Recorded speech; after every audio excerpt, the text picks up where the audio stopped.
ഇക്കഴിഞ്ഞ തെരഞ്ഞെടുപ്പിൽ LDF പ്രത്യേകിച്ച് CPM ഉണ്ടായ വമ്പൻ പരാജയത്തിന്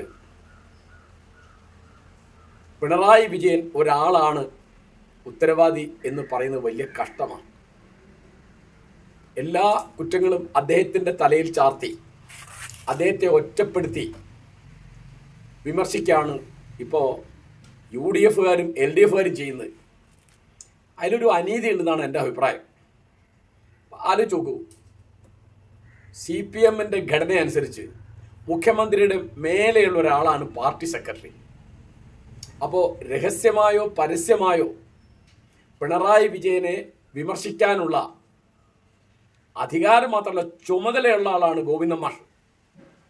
അദ്ദേഹം പിണറായിയുടെ ഒരു ശിങ്കിടിയായി മാറിയത് ആരുടെ കുറ്റാണ്? അതുപോലെ ആ പാർട്ടിക്കകത്ത് എത്ര വലിയ നേതാക്കന്മാരുണ്ടായിരുന്നു, എത്ര മന്ത്രിമാർ, അവരാരും ഒന്നും മിണ്ടിയില്ലല്ലോ. ഗവൺമെൻറ് എന്ന് പറയുന്നതും പിണറായിയാണ്, പാർട്ടി എന്ന് പറയുന്നതും പിണറായിയാണ്. അതിനൊക്കെയുള്ള അഭംഗിയില്ലേ, അനൗചിത്യമില്ലേ? അത് ഒരാൾ ചൂണ്ടിക്കാണിച്ചില്ലല്ലോ. ആ പാർട്ടിക്കകത്ത് ജനാധിപത്യം ഉണ്ടോ? ഇല്ലെങ്കിൽ അതിന് പിണറായി ഒരാൾ മാത്രമാണോ ഉത്തരവാദി?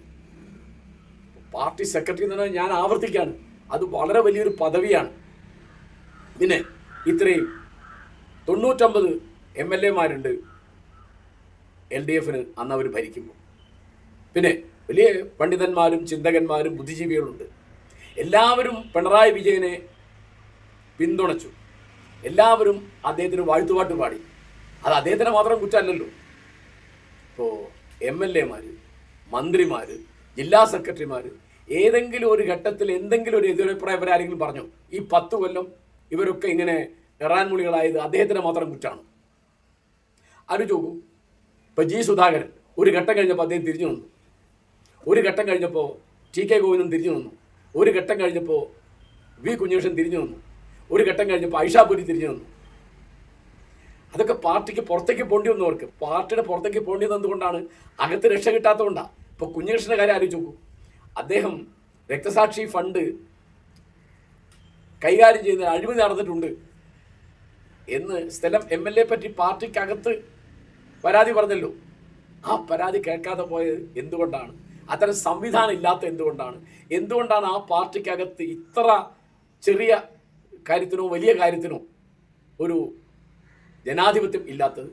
ഇപ്പോൾ കണ്ണൂരിലെ നവീൻ ബാബുവിൻ്റെ ആത്മഹത്യ, അതിൽ പാർട്ടി എടുത്ത നിലപാട്, അല്ലെങ്കിൽ വാളയാറിലെ പെൺകുട്ടികളുടെ കാര്യത്തിൽ പാർട്ടി എടുത്ത നിലപാട്, അതിനൊന്നും ഉൾപാർട്ടി ജനാധിപത്യം, സ്വയം വിമർശനം എന്നൊക്കെ പറയാമെന്നല്ലാതെ ഒന്നും ഇല്ലല്ലോ. അപ്പോൾ ഇവിടുത്തെ അവരെ പിന്തുണയ്ക്കുന്ന സാഹിത്യകാരന്മാരൊക്കെ എന്താ ചെയ്തത്? വാട്സാപ്പിലും ഫേസ്ബുക്കിലും യൂട്യൂബിലും ഇൻസ്റ്റഗ്രാമിലും നിരന്തരം നമ്മുടെ എഴുത്തുകാർ, നമ്മുടെ ബുദ്ധിജീവികൾ, നമ്മുടെ കലാകാരന്മാർ, പാട്ടുകാർ, സിനിമക്കാർ എല്ലാവരും പുകഴ്ത്തില്ലേ? ആരും ഒന്നും മിണ്ടിയില്ല എന്നല്ല, ഭൂരിഭാഗവും പുകഴ്ത്തി, ഭൂരിഭാഗവും പിന്തുണച്ചു, അല്ലെങ്കിൽ മൗനം പാലിച്ചു. ആ മൗനം പാലിച്ചതിൻ്റെയും അങ്ങനെ പിന്തുണച്ചതിൻ്റെയും ആണ് മൗനം കൊണ്ട് അനുവദിക്കുകയോ വാക്കുകൊണ്ട് അനുകൂലിക്കുകയോ ചെയ്തതിൻ്റെയും കൂടി ദുഷ്ഫലമാണ് ഇപ്പോൾ CPM നേരിട്ടത്. അതിൽ ഈ ആളുകൾക്ക് ഉത്തരവാദിത്തമില്ല എന്ന് അവർ വിചാരിക്കരുത്. ഇപ്പോൾ ഫേസ്ബുക്കിൽ വന്നിട്ട് കമൻ്റ് എന്നുള്ള രൂപത്തിൽ പാർട്ടിയെ വിമർശിക്കുന്ന എല്ലാവരെയും തെറി പറയുന്നതാണ് രാഷ്ട്രീയ പ്രവർത്തനം. യൂട്യൂബിൽ വിമർശകന്മാരെ അസ്തപ്രത്യരാക്കുന്ന മട്ടിൽ ശകാരിക്കുന്നതാണ് രാഷ്ട്രീയ പ്രവർത്തനം എന്നായിരുന്നല്ലോ 10 കൊല്ലത്തെ പ്രധാനപ്പെട്ട ചിന്താഗതി. അവർക്കൊക്കെ അതിൽ ഉത്തരവാദിത്തമുണ്ട്. ഒരു പിണറായി വിജയനെ മാത്രം പറയണ്ട. അതുകൊണ്ട് തിരുത്തുക എന്ന് പറയുന്നത് അടി മുതൽ മുടി വരെ തിരുത്തണം. അതായത് വാട്സാപ്പിൽ, ഫേസ്ബുക്കിൽ, ഇൻസ്റ്റഗ്രാമിൽ, യൂട്യൂബിൽ വരുന്ന ഒരു സാധാരണ പ്രവർത്തകൻ, ഒരു അനുയായി, ഒരു അനുഭാവി, അവരൊക്കെ ഈ എതിർ പാർട്ടിക്കാരെയോ അവരുടെ മറ്റാളുകളെയൊക്കെ അനുകൂലികളൊക്കെ തെറി പറയാം. അപ്പോൾ ആലോചിച്ച് നോക്കൂ, ജനങ്ങളുടെ ഇടയിൽ ഈ പാർട്ടിക്ക് മുന്നണിക്ക് ഇത്ര വലിയ വെറുപ്പുണ്ടാക്കിയാൽ ചാനൽ ചർച്ചയിൽ വന്നിട്ട് നിരന്തരം ബഹളം കൂട്ടുകയും അനുകൂലിക്കുകയും ചെയ്യുന്ന ന്യായീകരണ തൊഴിലാളികൾക്ക് എത്ര പങ്കുണ്ട്? അവരുടെ വാക്കുകൾ, അവരുടെ ശരീരഭാഷ, അവരുടെ ബഹളം, അവരുടെ മുഖഭാവം, അതൊക്കെ ജനങ്ങളെ വെറുപ്പിക്കുന്നതല്ലേ? എല്ലാവരും നല്ല പറഞ്ഞു, പലരും പല ഘട്ടത്തിലും അങ്ങനെയാണ്. അവർക്കൊക്കെ ഒരു ഉത്തരവാദിത്തമുണ്ട്. ഒരു പിണറായി വിജയനെ മാത്രം ഈ കുറ്റത്തിന്, ഈ ഏകാധിപത്യം കാണിച്ചതിൻ്റെ കുറ്റത്തിന് കുറ്റപ്പെടുത്താൻ വയ്യ. അവനവൻ ചെയ്ത കുറ്റം എന്താണ്, അവനവന് പറ്റിയ പാളിച്ച എവിടെയാണ്, ഞാൻ ആവർത്തിക്കുകയാണ്. മൗനം കൊണ്ട് അനുവദിക്കുകയോ വാക്കുകൊണ്ട് അനുകൂലിക്കുകയോ ചെയ്തതിൻ്റെ പാപം സ്വന്തം പാർട്ടിക്കെതിരായിട്ടാണ് അത് ചെയ്തത്. സ്വന്തം പാർട്ടിയുടെ കൊള്ളരുതായ്മയെ അതാണ് കുഞ്ഞകൃഷ്ണൻ്റെ പുസ്തകത്തിൻ്റെ തലക്കെട്ട്. നേതൃത്വത്തെ അണികൾ തിരുത്തണം എന്നാണ്. അതാണ് പല മണ്ഡലങ്ങളുണ്ടായത്. ഈ സ്ഥലങ്ങളിലൊക്കെ LDFിൻ്റെയും കൂടി വോട്ട് കിട്ടിയിട്ടാണ് UDF ഇത്ര വലിയ വിജയം ഉണ്ടായത്. അതിന് കാരണം ആരാണ്?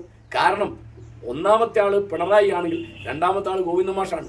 എന്തെങ്കിലും ഒരു വാക്കെതിര് പറയണ്ടേ, എന്തെങ്കിലും ഒരു വാക്ക് വിമർശിക്കണ്ടേ, പരസ്യമായിട്ട് വേണ്ട, രഹസ്യമായിട്ട് പറയണ്ടേ, ധൈര്യമില്ല. അപ്പോൾ അത് പാർട്ടിക്കകത്തും ഗവൺമെൻറ്റിനകത്തും അത്തരത്തിലുള്ള ഭീരുത, അത്തരത്തിലുള്ള മൗനം, അത്തരത്തിലുള്ള ഉശിരില്ലായ്മ, അത്തരത്തിലുള്ള നീതിബോധമില്ലായ്മ വളർന്നു വന്നതിൻ്റെ ഫലമാണിത്. അത് ഒരു പിണറായി വിജയന് മാത്രമുള്ള കുറ്റമാണ് എന്ന് വിചാരിക്കുകയോ പറയുകയോ ചെയ്യുന്നത് വലിയ അന്യായമാണ് എന്നാണ് എൻ്റെ അഭിപ്രായം.